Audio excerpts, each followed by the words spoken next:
ang Panginoon. Ang templo ng Panginoon.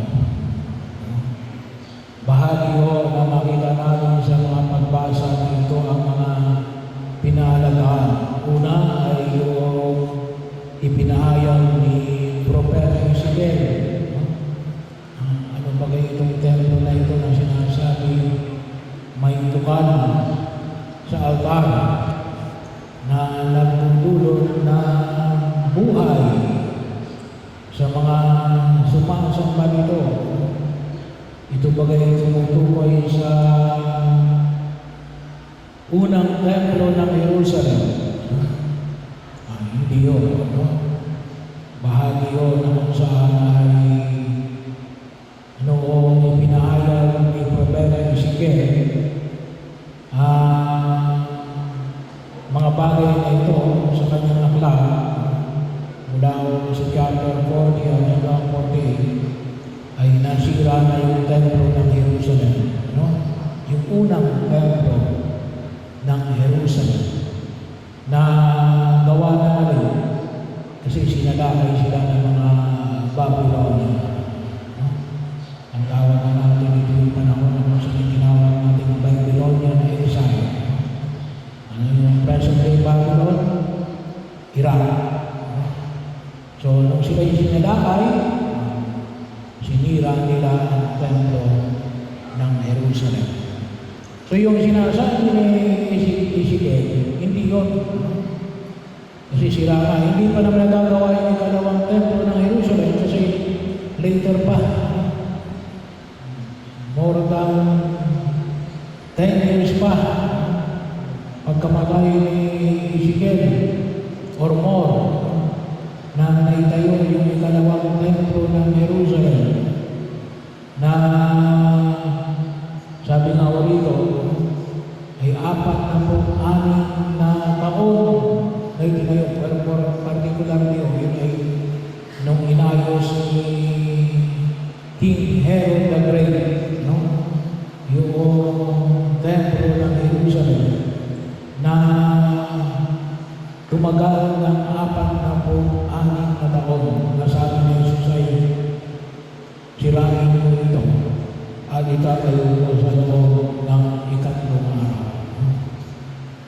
Bahagi mo na makita ko namin ito yung pag-aalaga na yung templo ay bahagi na kung saan sabi nga ni Propeta Ezekiel ay magiging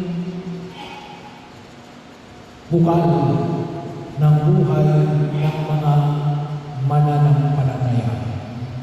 At muling ipinahayag ko sa Ebanghelyo natin ngayon na pataya na makita ko natin na lininis ni Jesus ng templo. Kasi nga sa ikalawang pagbasa sa sulat ni San Pablo sa mga Taga-Corinto, ano sinasabi dito? Kayo ang templo ng Diyos na nataan sa inyo ang Espiritu Santo. Kaya bahagi yun na ipinagliliwang natin ngayon, yung tinatawag natin templo rin natin, yung pinakauna-una tawag na natin sa Tagalog ay Mapalasyong Templo. The St. John Lateran Church, San Juan Laterano, na sinimulang itinayo ng 313 ni Emperor Constantine.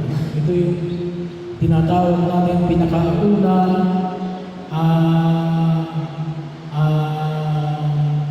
malaking simbahan natin. At ito rin yung simula na kung saan tayo ay pinapayagan na magpahayag ng ating pananampalataya ng malaya.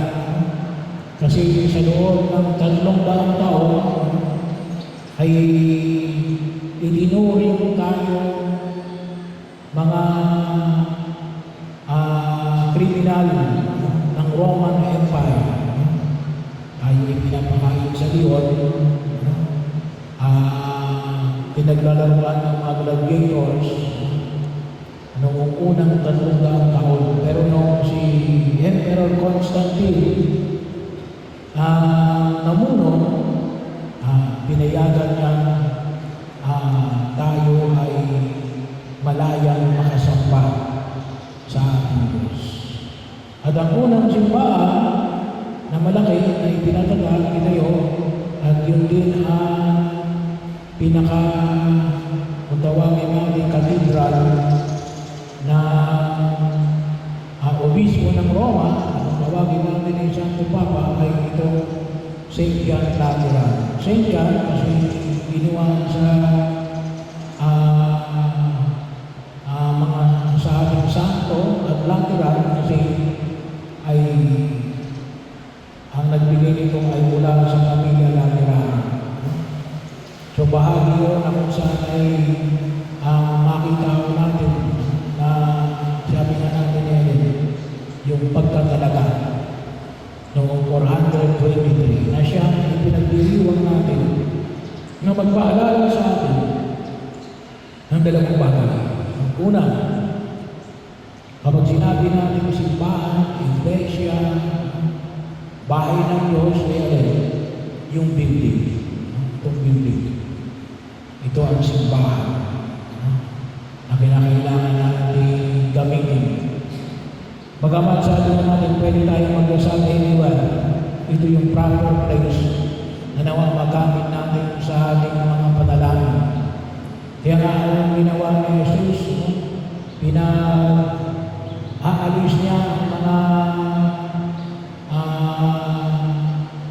nagbebenta ng mga hayop, mga ibon, mga mamamaling pera. Ginagamit naman yun para sa templo, pero hindi nasa uling bahagi. Pero kung itusin mo ay nilaan talaga para sa mga pagano, para alin pa rin. Meron silang lugar na pagdarsalan. Kaya makita ko natin na yung ating templo, yung ating simbahan, ay talagang lugar para, sabi nga natin, ang tawag natin sa Tagalog ay bahay na lang natin. At sana mapakalagaan natin. Yung ating simbahan, hindi pa dedicated. Hindi ko katulad ng St. John Lateran Church at ng iba pa mga simbahan. Bagat matanda na yung ating simbahan, ay hindi pa ako dedicated. Kaya nga sana ang ating inaayos, hindi natin pinapaayos yung ating simbahan, pinaayos natin yung upuan, bumili tayo ng bagong bed, at hindi na natin inaayos, kaya lang,